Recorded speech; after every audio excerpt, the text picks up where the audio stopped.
Jina naitwa Emaili Yohana, ni mwenyekiti wa kikundi cha Mpirani Women Group. Kero yetu tulikuwa tuna shirika la Jirani Smart, tulikuwa tunaweka akiba na kukopa. Lakini wakati tulianza 2021 tumekaa nalo kwa muda wa miaka mitatu.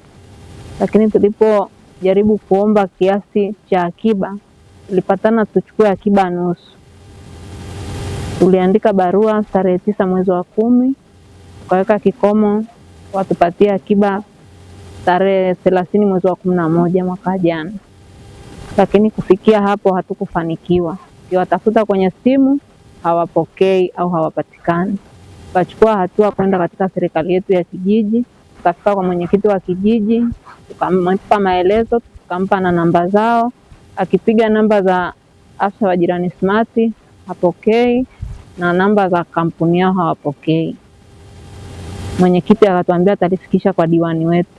Diwani tukamfikishia taarifa, akafikishwa taarifa na mwenyekiti, akatuletea mrejesho kwamba atalifuatilia. Amefika kwenye ofisi zao, ziko wazi lakini hamna watu.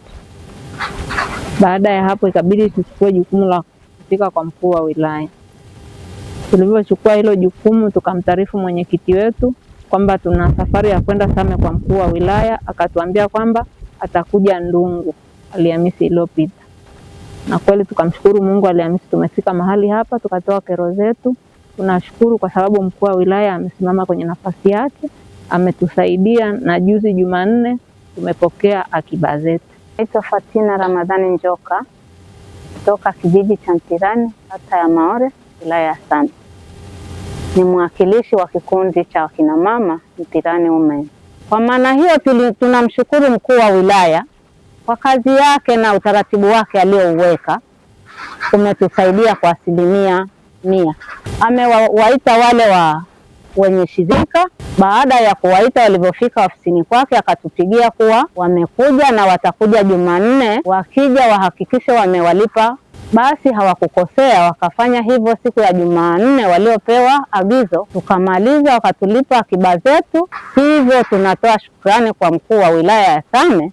Kazi aliyoifanya ni kubwa, hatuna cha kumlipa ila Mwenyezi Mungu atawalipa zaidi.